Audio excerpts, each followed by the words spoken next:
Good morning, everyone. Today we're going to continue our discussion on time series. So last time we discussed what a time series is.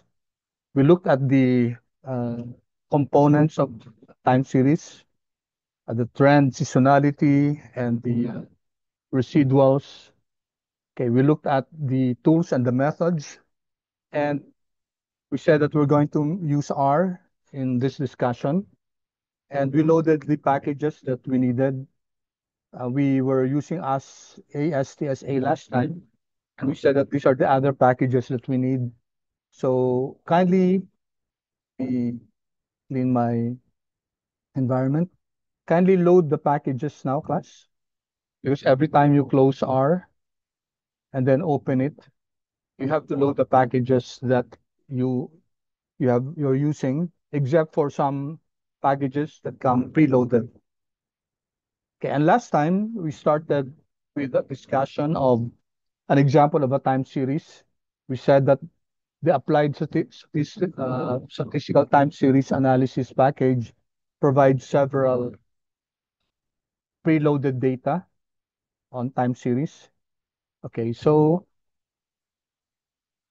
we loaded the JJ dataset. Let me load this now. And you can see that it's now loaded in my environment. And it says that it's under values. So this is a time series vector. Okay. And it's not a data frame. When we print, okay, let me just print JJ, control enter. And you can see that it consists of, okay, I'm changing my directory.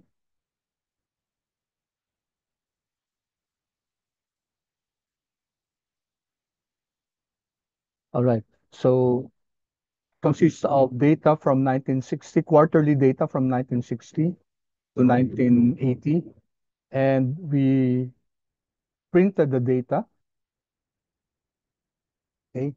And we said that when we view the data, by the way, will give us information. This is the name of the object JJ. We said that double means it's a quantitative data. It's a time series data. And as you can see that the values can take on decimal places as distinguished from an integer. So whether it's both, it's a numerical data, and double means that it can take on decimals, but integer means it does not take on decimals. Okay, so these were the things that we discussed last time. And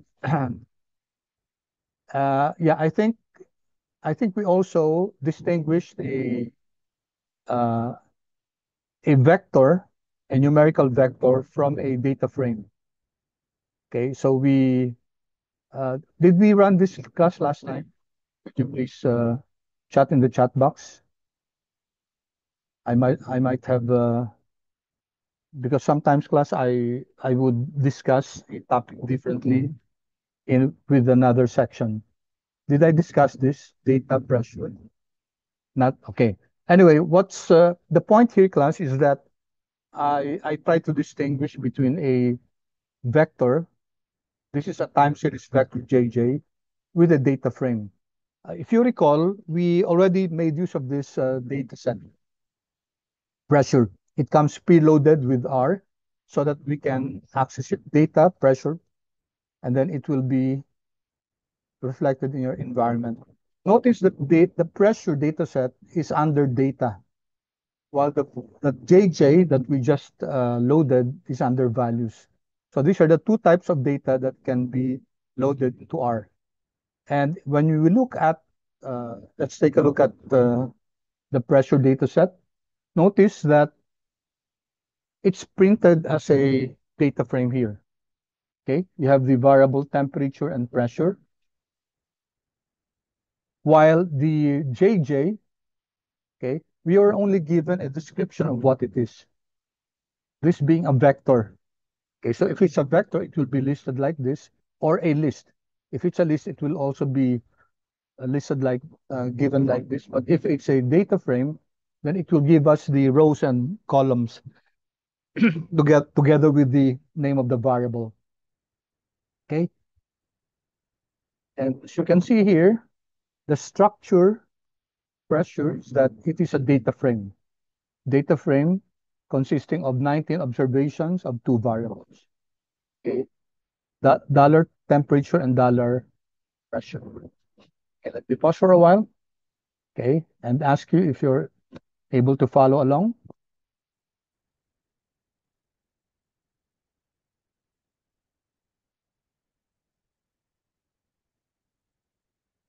Kindly chat, please, class, if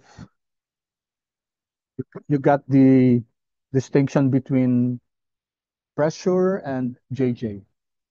So magkaiba siya, no? Yung isa, data frame. Yung isa naman, vector. Okay, thank you. All right. So we also plotted JJ last time. This is the plot of JJ. We can use the plot JJ function, or we can format it a bit by using a symbol in the what's it in the what's the term for that, at the endpoints, okay, and also giving it uh, name a a name for the y-axis label. Okay, if I plot this class, you can see here that this is the plot. Notice that the x-axis is a time frame, years 1960 up to 1980. And then on the y-axis are the values. So if I'm going to print this on the other hand,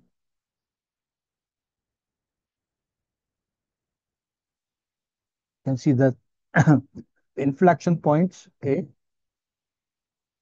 contain the letter O.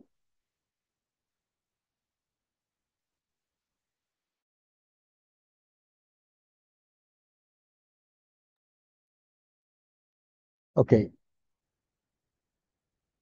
right? So we had another example. I'd like you, before we go there, so we can see that uh, JJ seems to have trend and maybe a bit of seasonality, okay? Because there are maybe seasonality from this point, okay? From this point,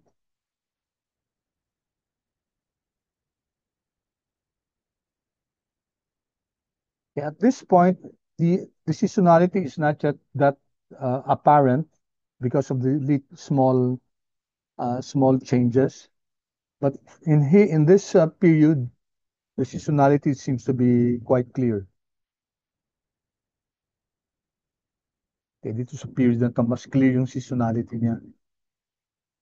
Okay, but in both periods, okay, may trend siya. No? The trend is seems to be going up. The slope at this point seems to be flatter versus the slope at this point. So from 1970, maybe 72, 73 up, it the rate of change, the increase seems to be higher, steeper,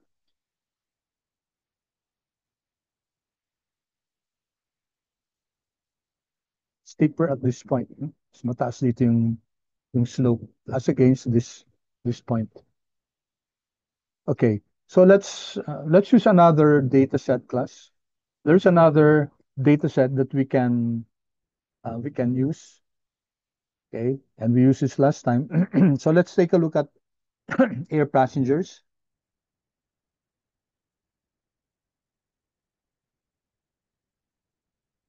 Okay, data air passengers, and let's plot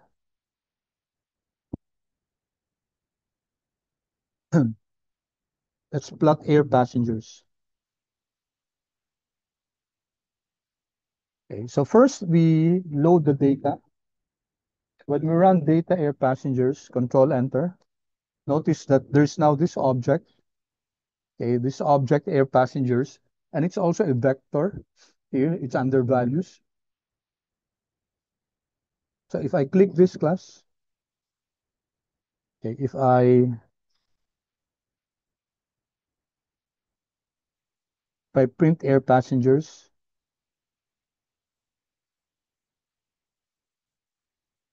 notice that it contains the values of our data from 1949 up to 1960, okay, December 1960.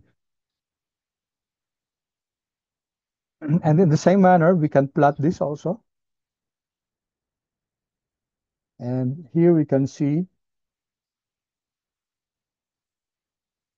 okay, that there's both a trend, and here the seasonality seems to be a lot more uniform than the seasonality in the JJ dataset. All right, so let me pause again for a while. Are there any questions, class? Are we clear so far as the air passengers is concerned, air passengers data is concerned, which exhibits both trend and seasonality? Thank you. Thank you, John. How about the others, please? Please tell me if I'm going too fast. Okay. I would appreciate you, just like in class, don't be ashamed to ask questions, and please inform me if I'm going too fast. Or if there's any point in the discussion that you would want me to explain again. Okay, thank you. Although I'm not, okay, I hope everybody will answer and give their feedback. So far, less than one-third yung nabibigyan ng feedback. No? All right. Now, you notice that air passengers is the object. Can I create another object, let's say called AP, because the air passengers, just for purposes of processing the data because it's quite long. How do I create now an object called AP, which will represent air passengers?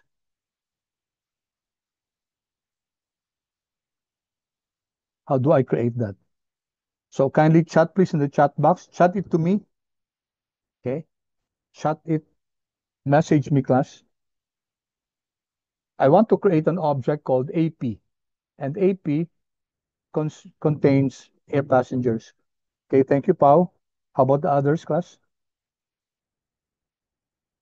Okay, Nicolo, thank you.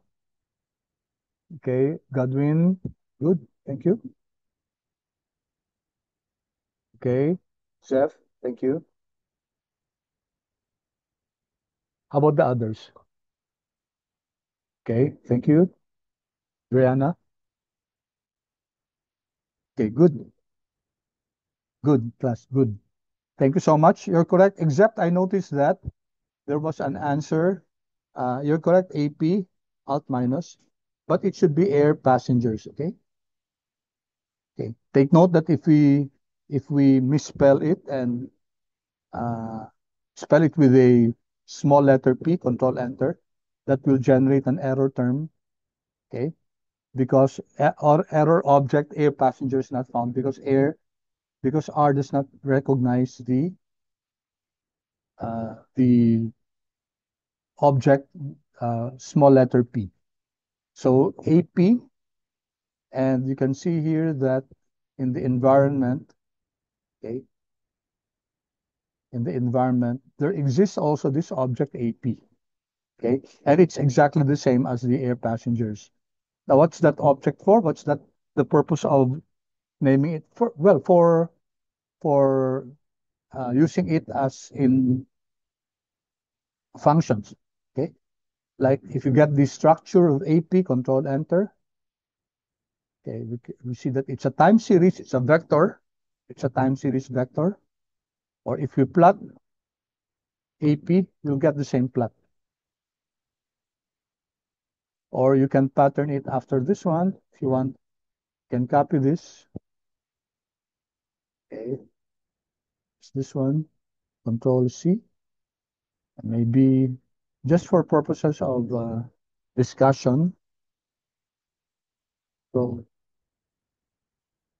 okay, maybe type, maybe type, let's say X. X, and then Y label is uh, number of passengers, millions, okay, for example. All right. So let's see if this will run.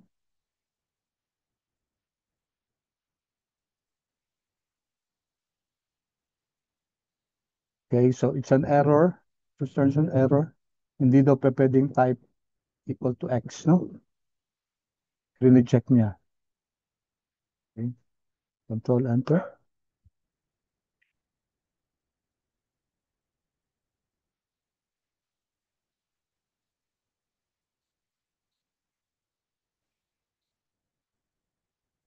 Although visually class doesn't look good, ano, kasi masyado maraming circle. Personally, I would prefer just the plain one. Okay, class, am I going too fast, class? So far, okay tayo? Any questions?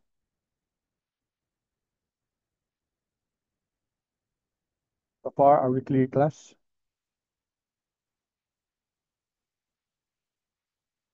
Uh, what value po ulit? Not X? Okay. Initially, I tried using, instead of O, sabi ko, pwede kayang X. I wanted to show that to you. It's not all characters pwede, no? Control Enter. When I use type is equal to X, so what will happen is that in the inflection points, no, X ang ilalagay niya. So, ang sabi dito, error in plot type is equal to invalid plot type X. Invalid daw siya. Hindi raw pa pwedeng X yung ilalagay dun sa plot. So, I replace this again with O. Okay. When you run a particular line of code class, anywhere, no? Pwedeng dito, pwedeng I can put it at the beginning, I can put the cursor at the end, I can put it in the middle of any part of the code. Okay. So I noticed some students would usually have to highlight everything. You don't need to do that. Just go anywhere in that portion of the code. I'll go here, Control Enter, then that will run. Okay, so no need to highlight a specific code in a code chunk. All right, let's have another example class. Okay,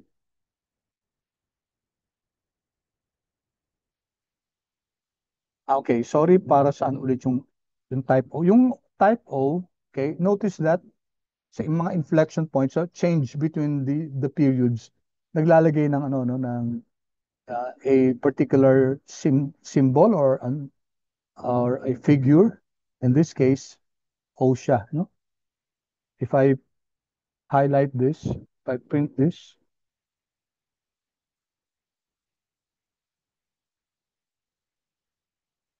there are other there are other objects that can be used as a for the type, no? Pwede natin palitan yan. But that's not our worry now. Okay. All right. Did that answer your question, Nicolo? Okay, thank you. All right, good. Thank you for the questions. I appreciate that. No? And it's good because we learn from the questions. No? All right, let's have another example. This one, I think I gave this to you class yung text, diba? Could you kindly confirm, please, if you have this text? What I didn't give you is the code. Kindly confirm, please, if you have the text for global warming. Okay, thank you. Good. So there's another data. There's another example from ASTSA, and it's the global warming data. So I'd like to type this class G-temp plan. This is the data. We can write here data G-temp plan. This is the global temperature sa land. This one.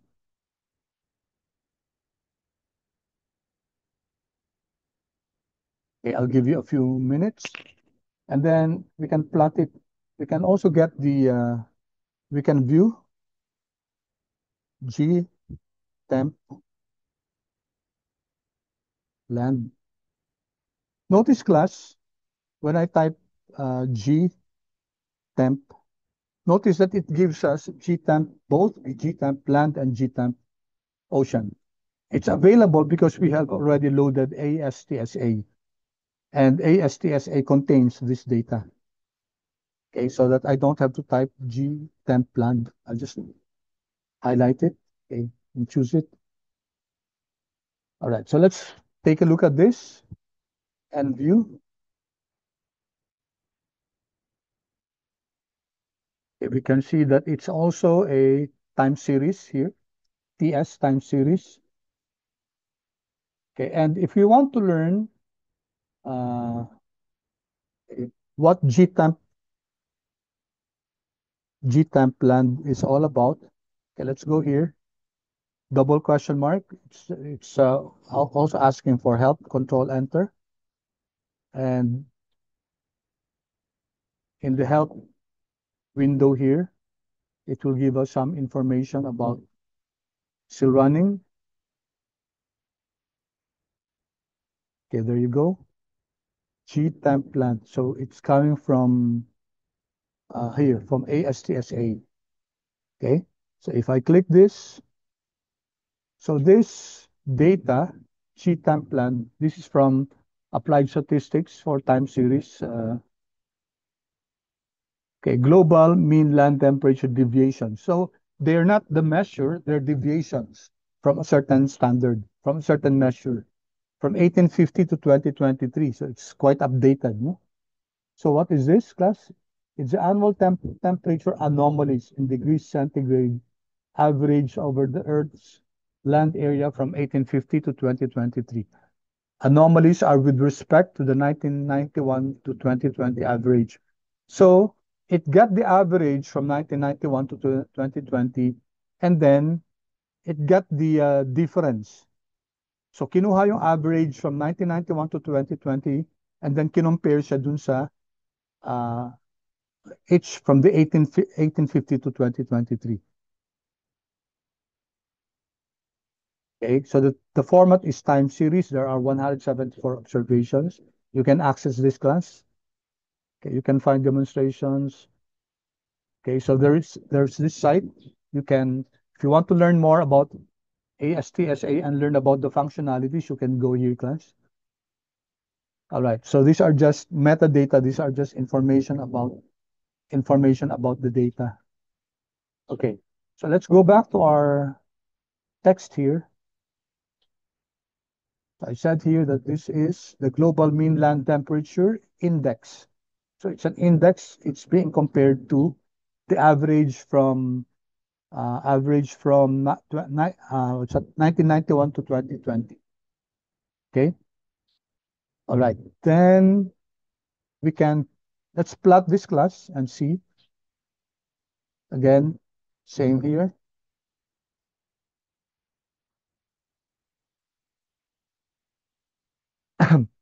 Okay. So these are not the temperature per se. Okay. These are just the deviations from the average between 1991 to 2020. And you can see here that uh, before 1991, negative pa, no? Negative yung ano, yung deviations. Ibig sabihin, what does that mean, class? Lower yung temperature from 1850 to uh, 1950, ganyan. Okay? Even 1960s, 1970s. However, at this point, mga 1975, 1980, the difference from the average became positive. Okay? It means that the temperature from 1975 to 2020 average global land temperature, Earth's land, no, was increasing. So what they did was to get the average from 1991 to 2020, and then get the difference. And we can see that the difference from 1975 up, okay, up. was was having a trend. It was going up, class. Meaning to say that the temperature, okay, when you compare the temperature, let's assume that this is, I'm guessing, I'm just 1975, class. From 1975 all the way to 2023,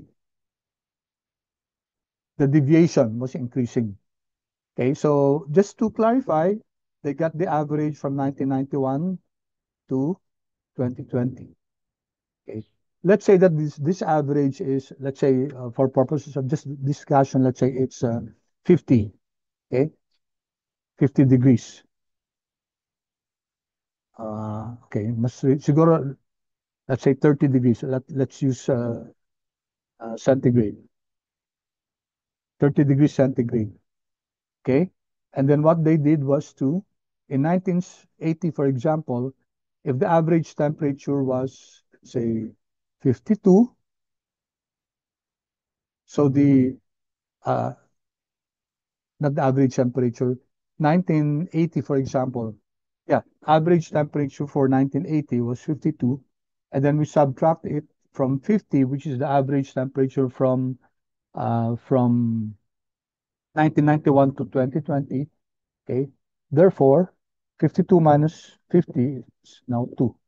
So this is now the deviation, okay, of the average temperature in a particular year versus the average temperature for for this period, 1991 to 2020.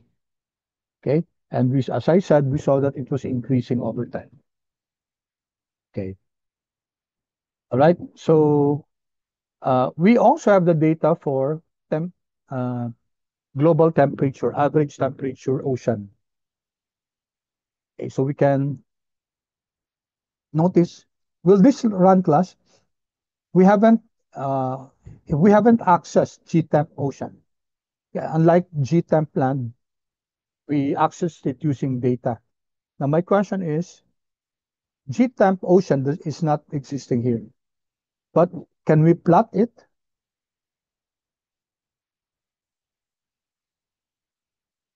Can we plot it, class? I'd like you to answer, please. Yes or no?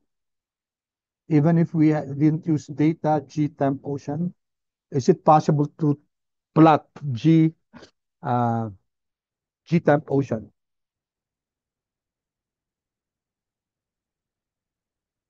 Possible ba, class?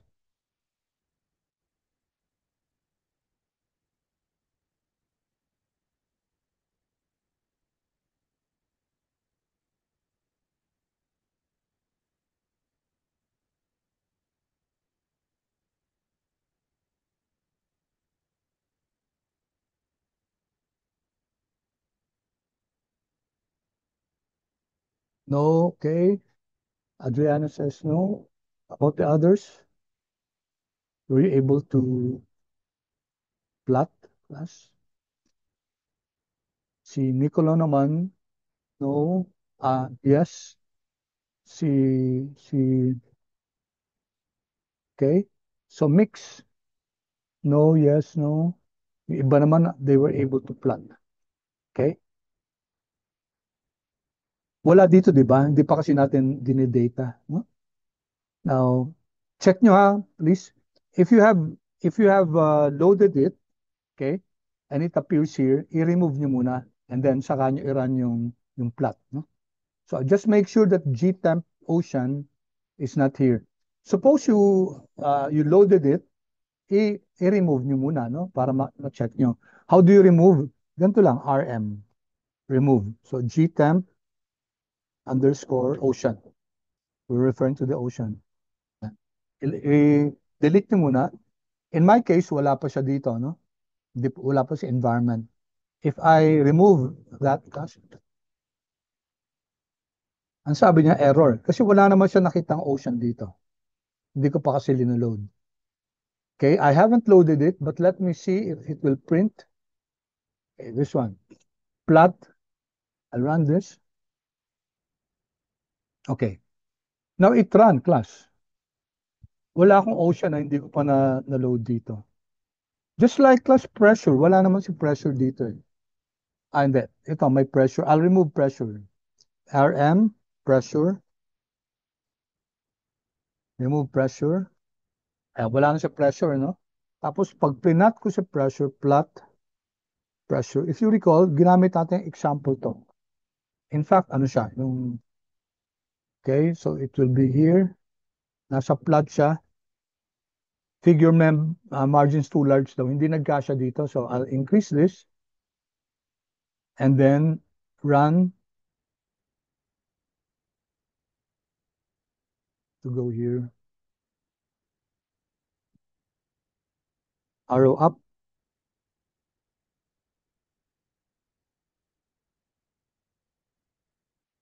Control enter. Yan, nag-plot na siya. So what does this mean, class? Okay?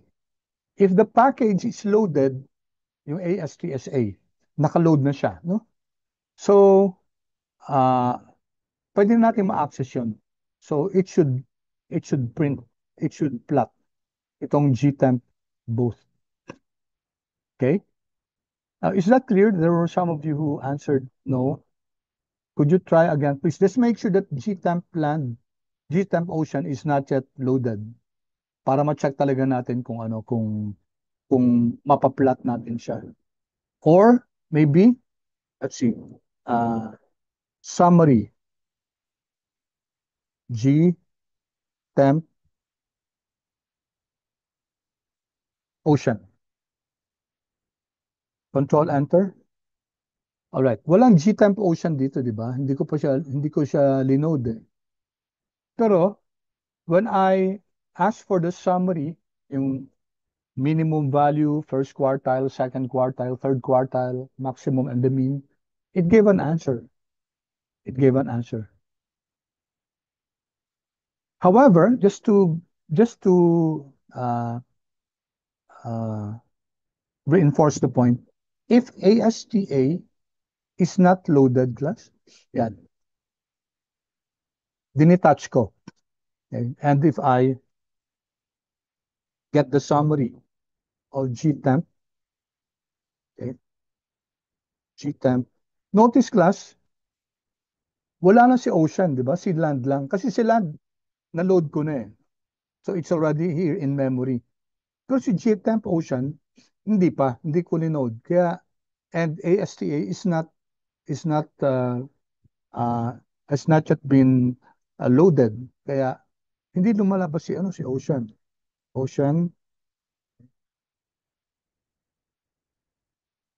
I'll run this, error siya, no? Error. Okay, but if I load ASTA, arrow up, arrow up, and then again, kunin ko yung summary ng GTemp Ocean, control enter, magra-run na siya. Okay, same thing, kahit wala pa si GTemp Ocean dito, pag plinat ko class, plot, plot, GTemp, yung both naman, GTemp both land and ocean to, control enter, magpa-plot siya. Okay, magpa-plot siya. Even if hindi ko pa na-load si GTemp Ocean. Kasi nga, class, na-load ko na yung package. So, available na yung lahat ng nasa package na yan. The codes, the functionalities available. Okay, let me pause for a while, class, and ask for your feedback if I'm making sense, if clear sa inyo, kung may mga questions kayo.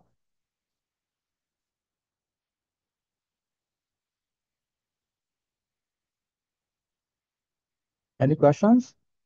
Okay, clear. Thank you, Bon. How about for the others?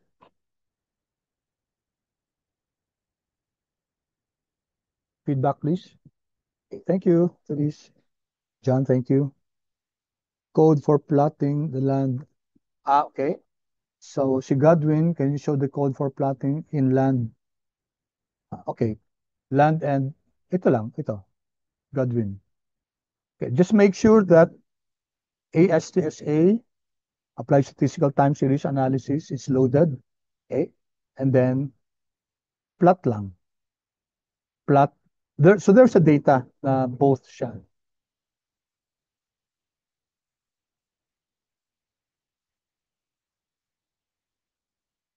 Okay. All right. Adriana got okay. Adriana got the answer also. Ito, no? Plot G temp both, no? Adriana, did that answer your question? Sir, I'm still trying right now. I'm trying to run the code po. Okay. Ito lang siya. Plot G temp both. Ito lang. I'll control C. I-share ko sa chat box. Control V. Okay. And take note, class, that I'll go to ASTSA. There's a data set. Ito yung letter G. Click this one. G. Ayan o. G temp both. Global mean land and open ocean temperature deviations. I click this. Okay. Annual temperature anomalies in degrees centigrade average over the Earth's land and ocean area. So ito kinumbine land and ocean tapos inano siya. Uh, can you show us the G temp? Uh, Lorraine, sorry, hindi ko nakuha yung question. Yung code. Yung code chunk lang po, sir. Hindi ko po kasi na-catch kanina, sorry. Yung code chunk, sandali ah. Hindi ko sinulat sa code chunk dito ko sinulat siya sa ano. Sinulat ko lang sa console, no? You can of course pwede dito sa code chunk. So sa code chunk, ayan, gtemp both, okay? So yung isa land, yung isa ocean, yung isa naman kinumbine yung land and ocean. Okay, did that answer your question? Sir, is it necessary po to add a space sa dulo ng temperature? Kasi meron atang space yun. Ah, no, hindi naman. Hindi naman. Okay, thank you, Okay, sir. if you try to run that, that will still flat. Nag-error po kasi sa akin yung sa type O ata, yung kanina. I-double check ko na lang. Thank you, sir. Sige, tinan ko rin na. Okay, if I run this, sheet temp both, okay, run ko to. Ayan. Nag-run siya. Okay, pakicheck mo lang, Nicole. But it should run. Kasi pareho lang naman to ng land. Eh. Okay, nabago lang yung object. Okay, so ang lesson dito, class, if the package is loaded, then you can access the functionalities of everything that's in the package. Kasama yung dataset. Ma-on natin dataset natin, makukuha natin, ma-access natin. Pero pag hindi siya loaded, if we did not use library or require, then hindi natin ma-access yung functionalities or the data that comes loaded with ASTA. Now, as I said before, there are some packages that are preloaded with R, kunyari stats, no? Si stats, tingnan nyo, class. Hindi naman natin kanina linode to, di ba? Okay, the R stats package, it's when we open R, it comes loaded already. Okay, all right, so let's move on, class. Another example, speech data plots. Okay, ito sa speech naman, no? So, ang ginawa dito, re-record ah, yung aha, parang ganun, no?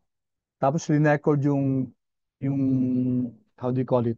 Yung ano ng voice, okay? At 0.1 second recorded speech. So, ibig sabihin, 1,000 na aha, aha, aha, aha, parang ganun, no? So this is from the speech.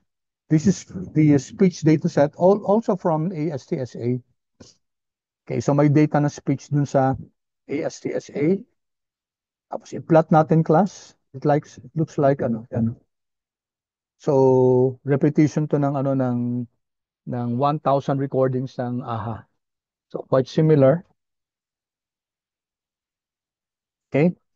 All right. So we won't spend too much time on that. This just records the yung modulation of voice. Okay, this one, ano sa atin, no? Important to us, Dow Jones Industrial Average. Okay, 30 companies in the US, which represents the parang PISA natin to, Philippine Stock Exchange Index. Sa US, merong Dow Jones Industrial Average. Okay, so this is daily returns class from April 20, 2006 to April 20, 2016. Okay, so tingnan natin to class.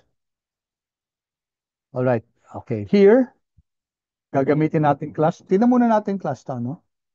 ASTSA, ASTSA. So,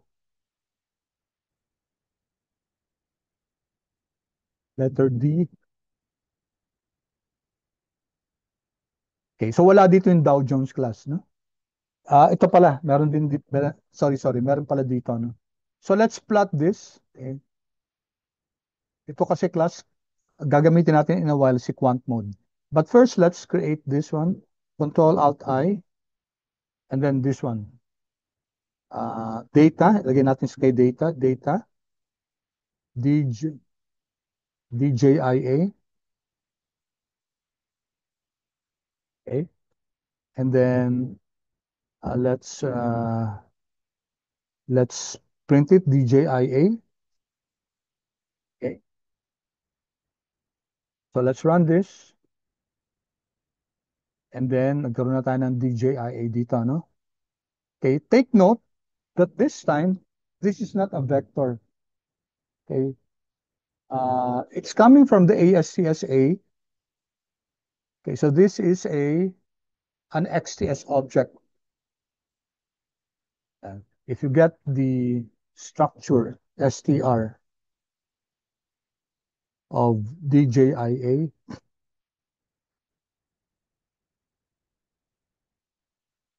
says that this is an XS object. Okay, double 2518 observations. Okay, 5 columns, and the 5 columns are open, high, low, close, volume. And then it has an index class. It has an index. Okay. All right. I-print muna natin class. I-view natin. View. So, sama natin view. DJIA. DJIA. Control Enter. Okay. Now take a look at this class. Sabi dito, anong type of object si DJIA? It's a special type of data frame. Nasa data siya, no? And it's an XTS object. An XTS object stands for extensible time series. Extensible time series. Now, how does this compare? An open, high, low, close. Okay. From 2006 until 2016, April 20. Now, can you tell me how this differs from the pressure data set? Pressure is also, pressure, sino yung pressure natin? Tinanggal ko, no? So, I'll view pressure. Although, ayan na yan. Sorry. Structure ng pressure. Okay. Si structure ng pressure class, data frame. Okay. Tapos ito si pressure, di ba? Now, how does DJIA compare with pressure?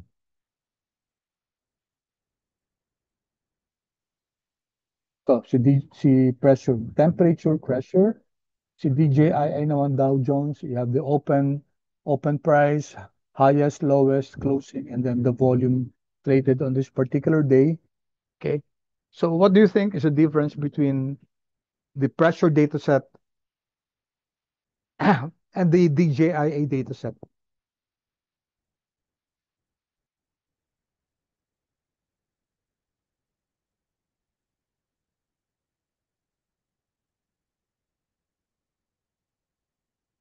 Difference, please? Kindly PM me personally. Chat nyo ako personally lang para hindi makita ng iba yung answer nyo. What do you notice about the difference? XTS object versus data frame. Technically, an XS object is also a data frame, but it's a special type of data frame.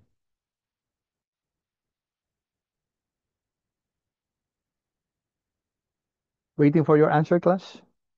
Feedback? Ano yung difference sila? Aside, of course, from the columns, no? Magkakaiba silang variables. But do you notice something unique about the XTS object?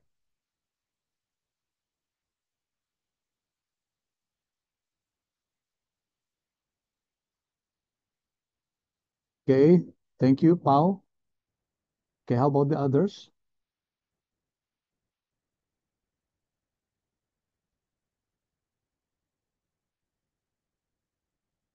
Okay, John, thank you.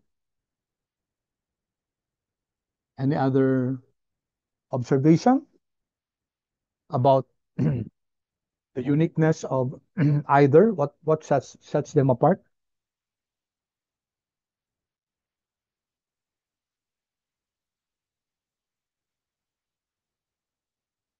All right. One of you answered. It's ordered chronologically. Si Dow Jones. Yes, tama, no? Chronological yung data natin sa Dow Jones. Si pressure naman hindi. Okay? Hindi siya chronological. Sorted lang siya. Sorted by temperature. You notice 0, 20, 40, 60, etc. So it's sorted by temperature.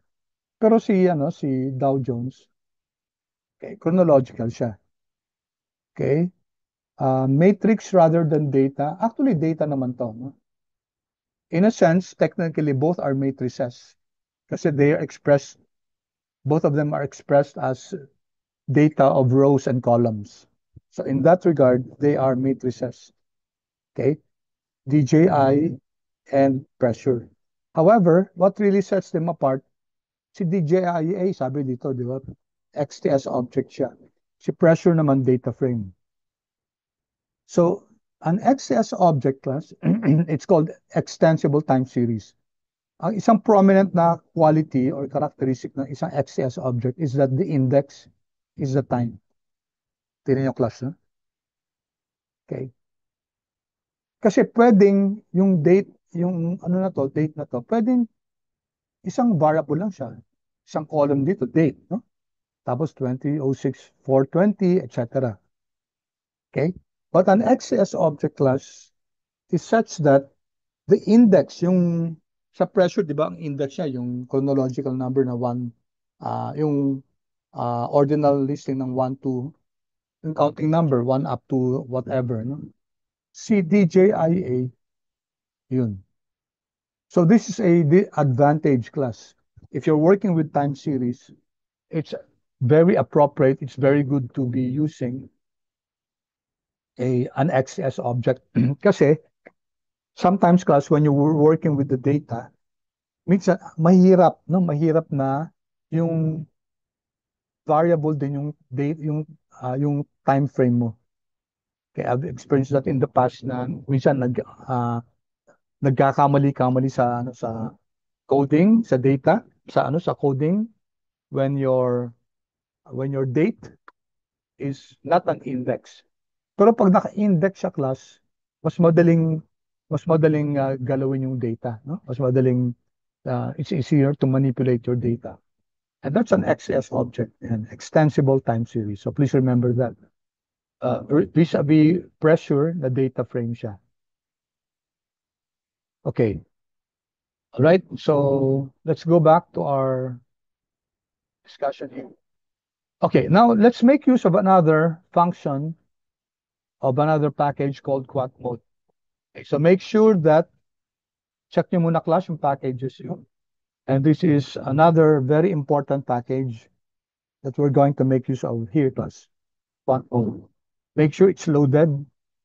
When you check it, make sure when you search for it, make sure it's checked here, which means that it's loaded.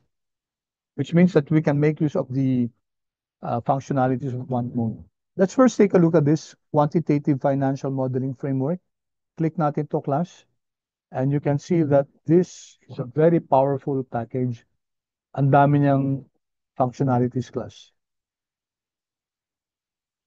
Okay? There are functionalities uh, on technical trading. Andyan si Bollinger Bands, si Commodity Channel Index. Okay, so there are different uh, technical trading functionalities here. Okay, moving average, exponential moving average, etc. Uh, Rate of change. Okay, so many class, more than 200 yata to. And this is what I was telling you, that you can make use of the functionalities of the packages of the package quant mode. Okay? So gamitin natin classic quant mode. So for many of you, this would be the first time you're going to make use of this. Tingnan muna natin dito class here sa letter G. There's a function here, G. Okay. Here class, get symbols. Related sa kanya, get symbols, look up, get symbols, Alpha Vantage, get symbols, Bloomberg, which means that you can access data coming from several databases like Bloomberg, Fred, MySQL, okay, Alpha Vantage, etc. So now we're just going to make use of get symbols. Okay, when I click get symbols, ano nakalagay doon? So get symbols, pause muna ako class. Okay, kindly chat please if you're on the same page. I might be going too fast. Have you accessed the get symbols help function documentation class? Kindly chat please. Okay, thank you, Echo. How about the others, please? Bon, thank you.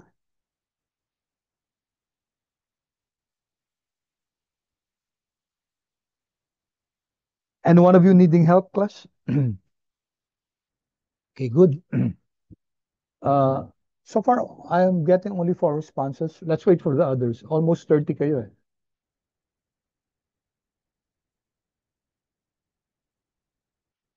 Let's wait for the others.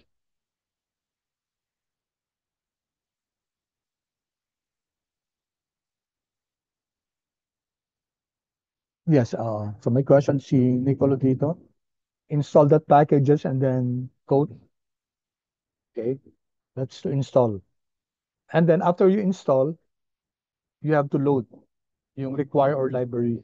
Kasi even if the package is already installed, if you haven't loaded it or if you haven't libraried it, then you won't be able to get the functionalities of that package. Thank you for your questions. All right. I hope the others are able to follow. Where do we install them again? Dito. No?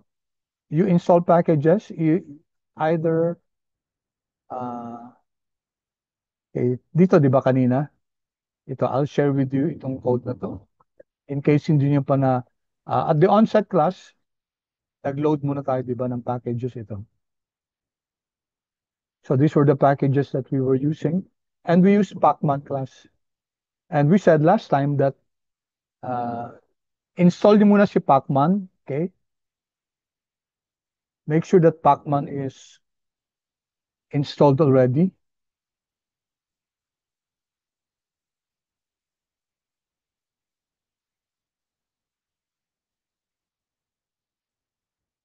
Ay, hindi, sorry.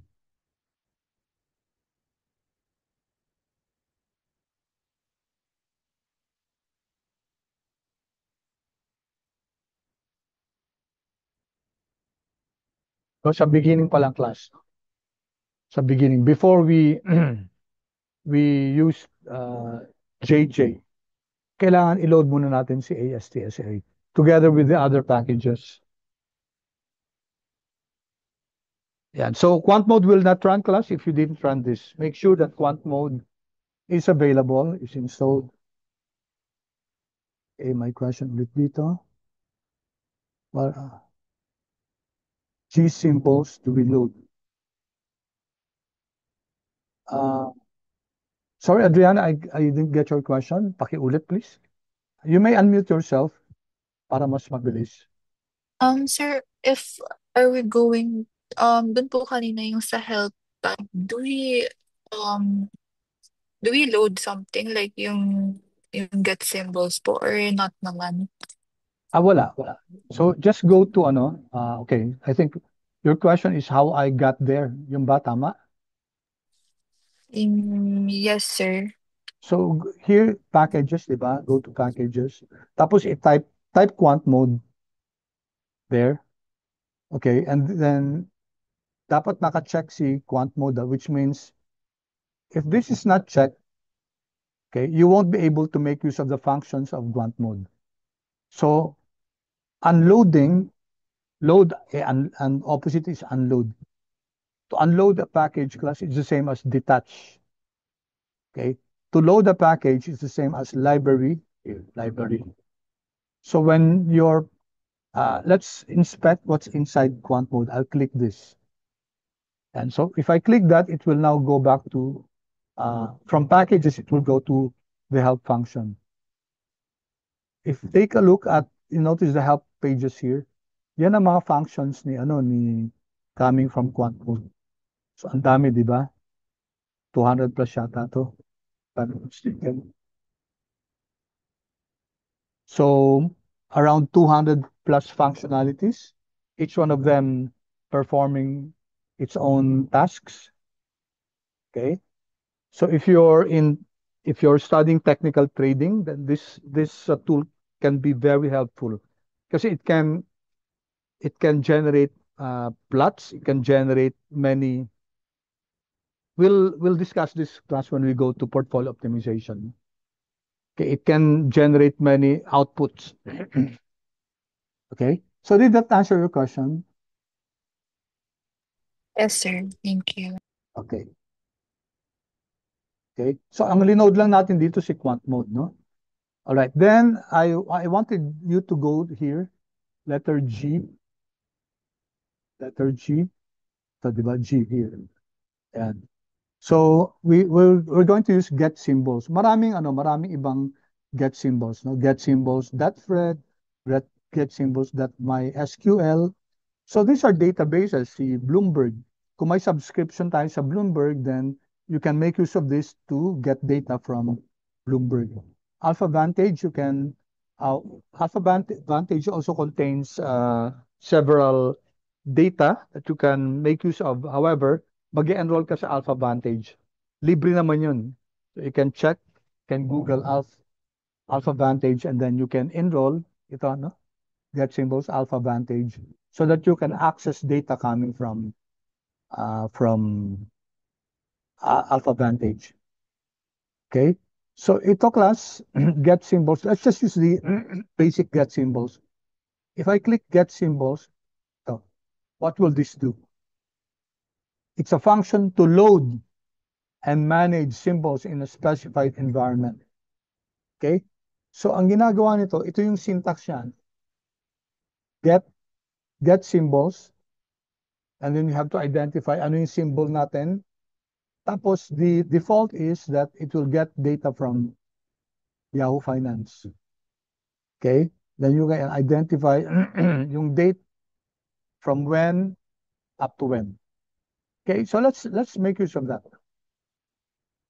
Let's make use of that. So let's start with the basic one. I go here. Okay, to make use of get symbols class, dito muna tayo. Sorry. Control Alt I. Let's create, uh, let's say,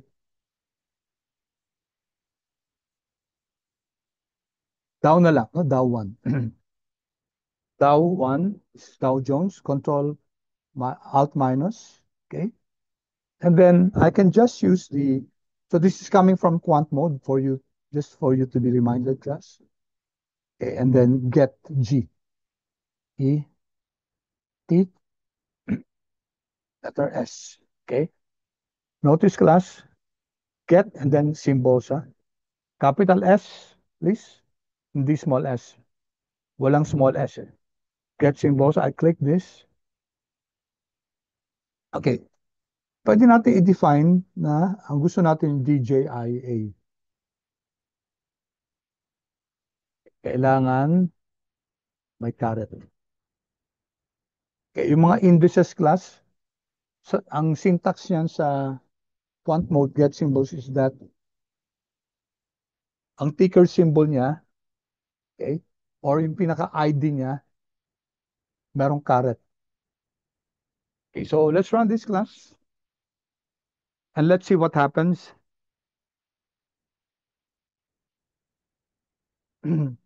May I know, class, kindly chat in the chat box. What are you getting? Anong type ng object?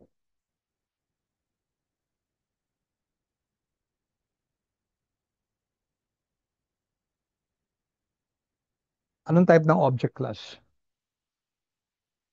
Okay, kindly chat in the chat box to everyone na lang.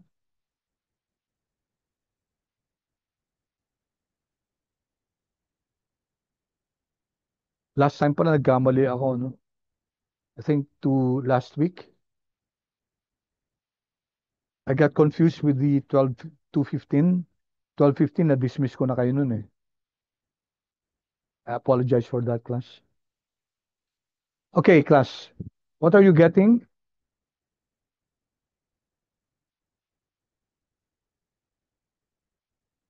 Is it under values? Is it under data? If so, what type of data is it?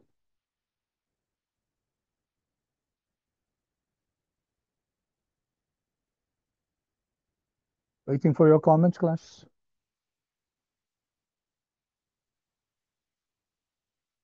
Error, sige. Adriana, we'll check, no? How about the others? Error, okay? So error lahat, no? Sige, check natin, ha? Okay. Control Enter. Alright, na-error din ako, class. Let's see. Tanggalin ko tong caret.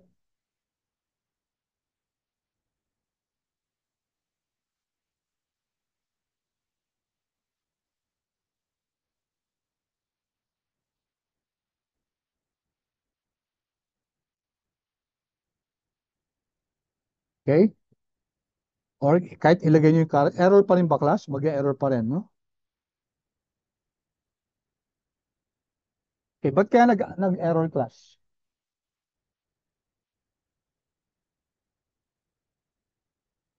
Sir, excuse po. Is it the capitalization ng DJIA? I'm not sure Good. lang kung Yeah, yun siya. okay. Good question, no? Okay, explain ko, ah. It has something to do with this class, no? Uh, I'll explain first. So let's remove this first, class. Let's remove that. And then, nakakarit pa rin si DJIA because that's the ticker symbol of DJIA, no? So nothing wrong here. Okay, let's run this now. Tell me what happens, class, if you run this. Tinanggal natin yung DAW1. Did it run now?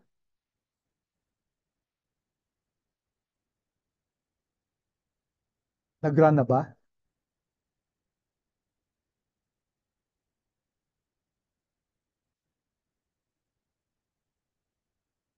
Okay, kay Bon, nag-run na.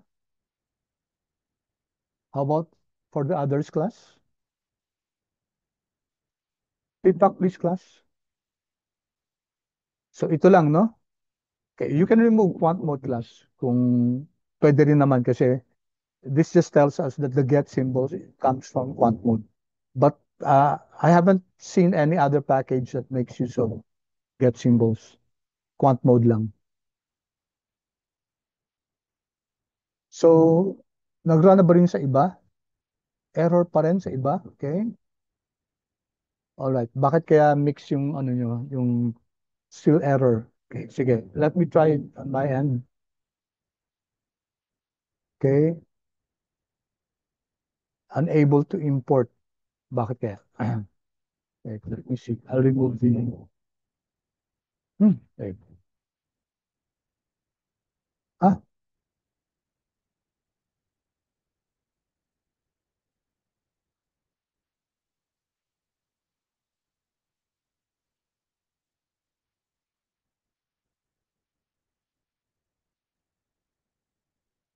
pala class, sorry. Mali ako sa ticker symbol, okay? So ito class, no? DJI. Sorry, it's not DJIA. That's why I got confused. Okay, it's Dow Jones Industrial. May average kasi yan sa ano eh. But the ticker symbol is caret DJI. And when you run this class, notice that what happens? You now have an object here, DJI, diba? Okay? DJI. Okay, tapos, tingnan natin kung ano laman itong DJI na to.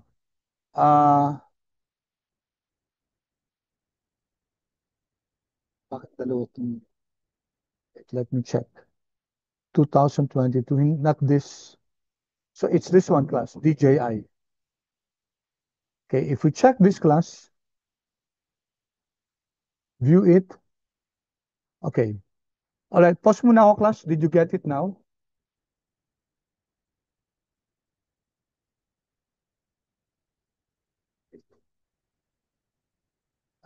Sige, pa-feedback nga class kung you got it now. Okay, thank you, thank you. All right, thank you. Okay, good. So it was the A, no? It was the A. My bad. So it's DJ caret DJI. And when we run that class, notice that nagkaroon tayo ng object under data. And it's also it's an XTS object. And how do you know, class? Notice that the dates are in the index. And hindi natin linagay kung anong date, di ba? Ang ginawa natin, yun lang. Linagay lang natin get symbols DJI. And notice na may default si ano si R, si quant mode. Ang default niya, kinuha niya yung from the first trading day of 2007 up to ano yung last date guys? Up to the last trading date. Okay, yung kahapon no? Sa US time. So wala pang 22 kasi wala pang trading ng 22, wala pang data ng 22, May 22. But yung trading day ng yesterday tapos na sa US, so andi dito na yung record. Okay? So updated to class. So the advantage of this is you don't have to go to Yahoo Finance. Galing sa Yahoo Finance to. Automatically kinuha ni Quant Mode for us. Okay, and you can see here that the open OHLC siya. Okay. OHLC, which is the opening price, highest, lowest, and closing, plus yung volume at saka yung adjusted price. Okay? If you open this tomorrow class, kunyari, nag-get symbols ka ulit bukas, 2007-1 pa rin, 2007-1, January 3 pa rin, no? Okay? Tapos magiging undate na yung pinaka-current. If we open this 6 months down the road, ang opening pa rin 2007. Okay? Tapos 6 months down the road, hanggang yung 6 months na, isasama na yun. So up to the most current figure. Okay. Now, why 2007? Kasi nagme-maintain si quant mode sa pagkuha ng ilang years. No? Next year, if you run quant mode, kunyari 2026 na, if you run quant mode again, ang lalabas dito 2008 na. So it will keep on moving by 1 year. Okay? So now, 2025, 2007, mga 19 years yung ano, yung yung binibigay sa atin. 19 years of data. Okay. Can this be changed? Yes. We can change this. Sige, let's have an example. Okay? Ito naman, class. Okay? Control Alt I. All right. Now, nag-default siya, di ba? Ang binigay niyang pangalan, DJI. What if I want to give it a different name? Okay, just for purposes of discussion, I'll name it Dow Jones 1. Okay, Control Alt minus. Okay, and then get symbols again. I'll dispense with the get symbols.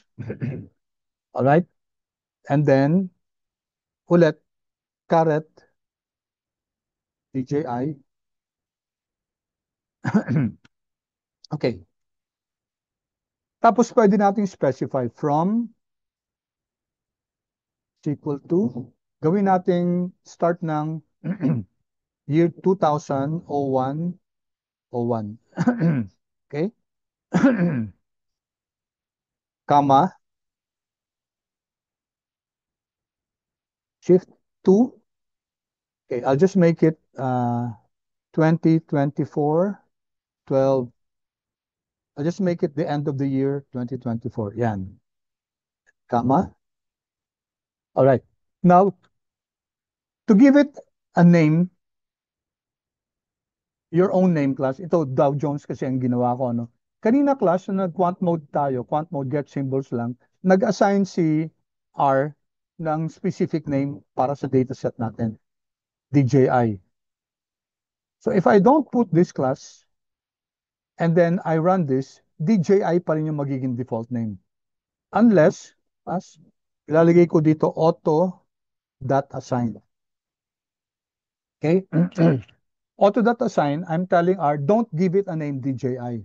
I want the name to be Dow Jones.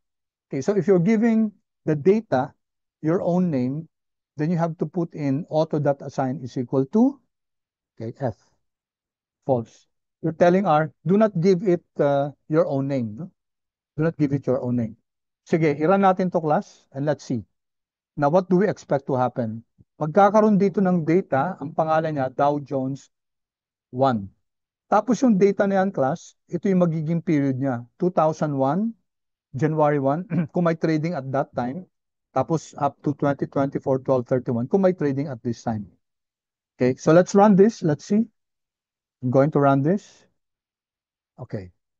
So it run, and notice, tingnan nyo class, mayroon tayong Dow Jones 1 dito. And anong start date niya? January 3. Hindi January 1. Bakit January 3? Kasi walang trading nung January 1. Ang start ng trading nung 2000 is January 3. Hanggang until 2024, 12/30. So, walang 12/31 kasi walang trading nung December 31. So, sa start niya, it will start the day after kung walang trading dito. And then, sa end niya, it will start the day before kung walang trading dun sa in-specify mo na date. Alright? Okay, so please give me feedback, class, if you were able to get it, class. If you generated this object called Dow Jones 1. And we did this because we want to give it a name, no? Okay, itong Dow Jones 1. Okay, good. Good. Okay, now what will happen, class? What will happen if hindi tayo naglagay ng auto.assign? Tanggalin ko to, ha? Okay, all, or I'll just copy this. So we're learning, class, although i-discuss pa natin to in greater detail next time, pero at least sinasabi ko na sa inyo yung more specifics about the quant mode package. All right, I'll remove first yung Dow Jones 1 dito, ha. I'll remove this RM Dow Jones 1. Okay? I-remove ko muna siya, RM. So nawala na si Dow Jones 1. Okay, I'm going to run this class. Hindi ako maglalagay ng auto.assign is equal to false. Now take note, the default is auto.assign is equal to true. Okay, so what will happen now? Pag hindi ako naglagay ng auto.assign is equal to false, then it will default to the function that's default, that's the default, which is auto.assign is equal to true. So which means, class, that magre-create siya ng object na ang pangalan DJI. Okay, kasi yun ang default niya eh. Pero what will happen to this one? Sige, i-run nga natin to, class. Run natin.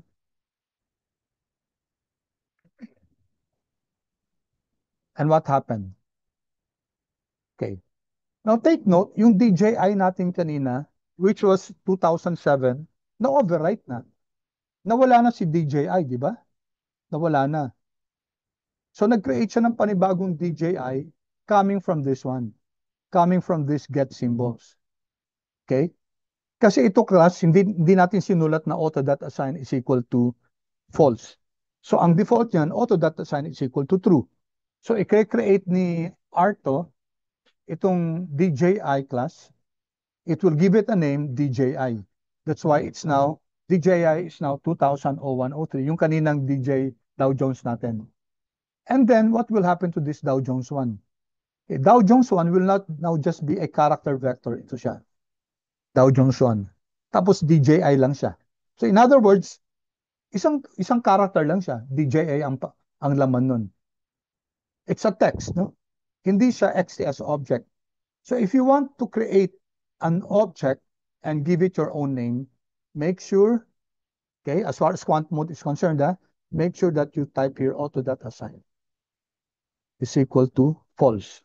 Kasi ang default true, di ba? So to supersede yung true na default, gawin yung false. So pag i-false yan, hindi mag-create si R ng DJI na automatic, no? Ang gagawin niya, i-create niya kung ano man yung gusto niyong pangalan. Alright? Okay, any questions so far, class? We'll have more of this, class, don't worry. So, maybe sabi niyo, baka sabihin niyo na, oh, grabe, ang bilis naman ng ano. Okay, so don't worry, we'll ano. But please do study yung quant mode. I have 1 or 2 more minutes now, class. So let me just go here. Okay, so I'll just share ko na to sa yung ano sa yun to. Control C, itong code na to, no? Copy this, please. Control V. Okay, so what's this?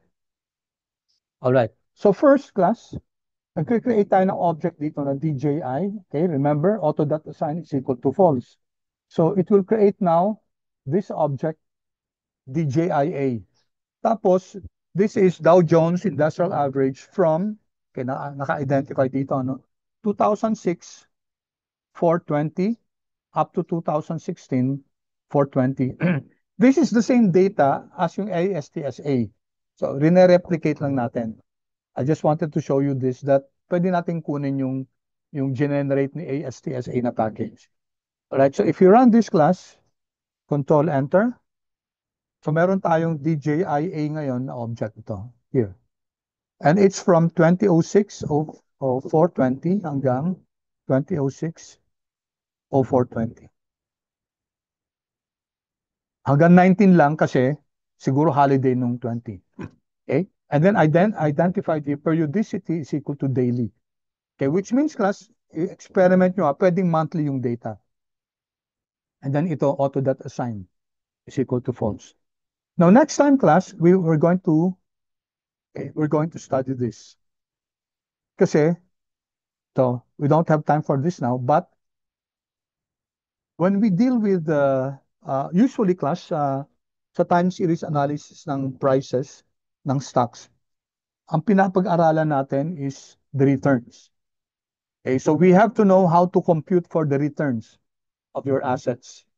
So ito na, diba? Ito na yung DJIA natin. Okay? Now, what if I want to get the returns of your assets, of your Dow Jones Industrial? Okay, so you can run this. Okay, I'll explain what this is, yung difference ng log ng DJIA. Okay, I gave this to you, class, diba? DJIA R. Kung pwede, paki-ano lang to, no? Paki-delete lang natin. Okay? So we're getting the difference of the log of DJIA. Okay, DJIA is an object. Pag nag-dollar ako niyan, makukuha natin, class, yung laman ng DJIA. Let's use the closing price. Okay? And then another close natin. There you go. All right? So we're getting the difference of the log. I-run natin to, class. Call enter. So ito na, no? DJIAR. Let's do this. Take a look at this. Okay, ano na to? We're going to explain this next meeting when we learn about the returns of the asset. Importante tao sa atin sa finance, no? And then when we will try to get the mean of this. All right? So are there any questions, class? Feedback, please, class, kung okay tayo so far. Kung okay lang yung pace natin, okay lang yung speed natin. Kung may natutunan kayo today, class.